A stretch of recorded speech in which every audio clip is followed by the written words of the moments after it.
Hello everyone, আসসালামু আলাইকুম। আজ আমি বিরিয়ানি রান্না করব। প্রথমে অনেকটা পেঁয়াজ বেরেস্তা করে নিলাম ভেজে, তারপরে মাংস ধুয়ে রেখেছিলাম ঝুড়িতে। এরপরে পেঁয়াজ বেরেস্তাটা নাড়াচাড়া করে তারপরে কিছুটা অর্ধেকটা আমি একটা বাটিতে তুলে রাখলাম। এটা পরবর্তীতে বিরিয়ানি শেষ হওয়ার পরে, রান্না কমপ্লিট হওয়ার পরে এটা সার্ভ করার কাজে লাগবে, সার্ভ করব।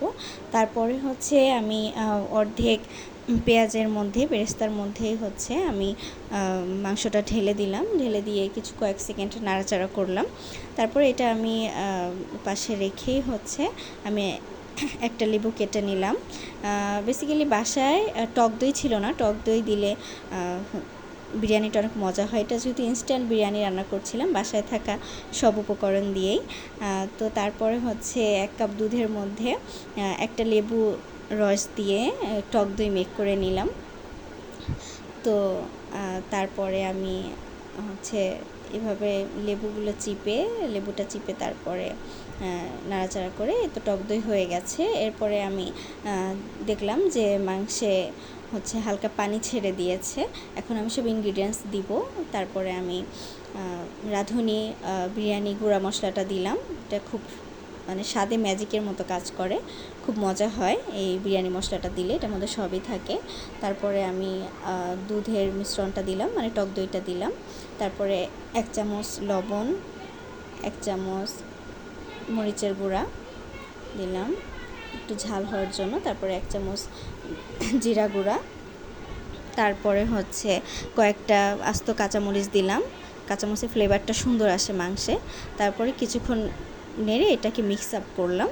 এটাকে মিক্স আপ করার পরে আমি এটাকে ঢেকে দেব কিছুক্ষণ মাংসটা সিদ্ধ হওয়ার জন্য। তো মাঝে আমার মনে ছিল না আদা রসুন বাটাটা দিতে, যেহেতু আমি একটু কোয়ান্টিটিটা বেশি বানাবো বিরিয়ানির, তো এই কারণে আমি একটু রসুন বাটা দিয়ে দিলাম। একটু স্বাদটাও বাড়বে আর কোয়ান্টিটিটা মশলাগুলো সুন্দর করে মিক্স আপ হবে আর কি। তারপর একটু আদা বাটা দিয়ে দিলাম। যেহেতু রাঁধুনি গুঁড়া মশলা সবই থাকে, তারপরে এটা এক্সট্রা দেওয়া আর কি। এটা দিয়ে আমি দমে বসিয়ে দিলাম মাংসটা কষার জন্য। এরপর আমি একটু রাইস মেপে নিলাম। তারপরে পোলাওর চালটা নেওয়ার পরে আমরা পোলাওর চালটা ধুয়ে নিলাম। ভালো করে ধুতে হবে, এটা ধুয়ে নিঙড় দিতে হবে।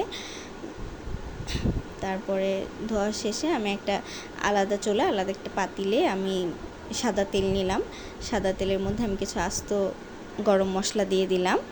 তারপরে আমি পোলাওর চালটা দিয়ে দিলাম। পোলাও চালটা দিয়ে আমি 1 চামচ লবণ দিলাম, আলাদা চালের যাতে একটু স্বাদ আসে।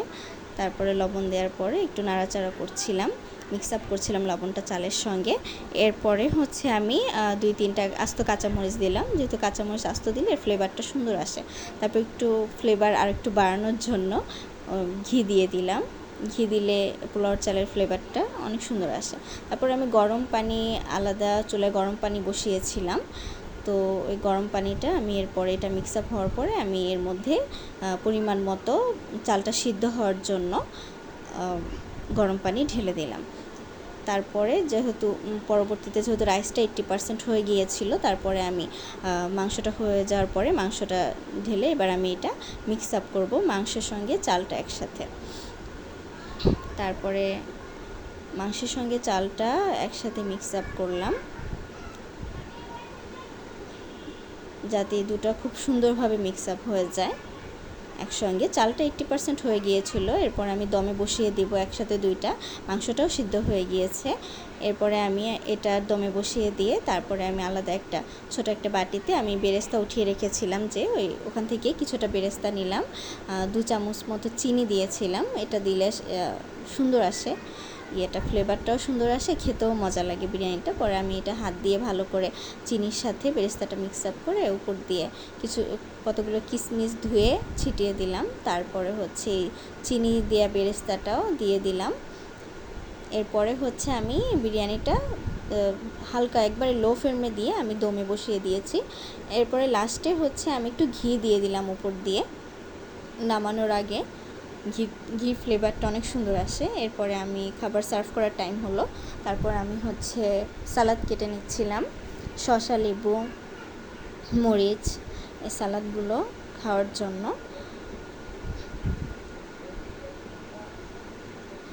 বিরিয়ানিটা ততক্ষণে দমেই বসানো ছিল। এরপরে বিরিয়ানিটা রান্না হওয়ার পরে তারপরে হচ্ছে সালাদ দিয়ে সব কিছু দিয়ে সার্ভ করলাম। এই তো আমার আজকে বিরিয়ানি রান্না। থ্যাংক ইউ সবাইকে। আসসালামু আলাইকুম। কেমন হয়েছে জানাবেন আমার বিরিয়ানি রান্নাটা।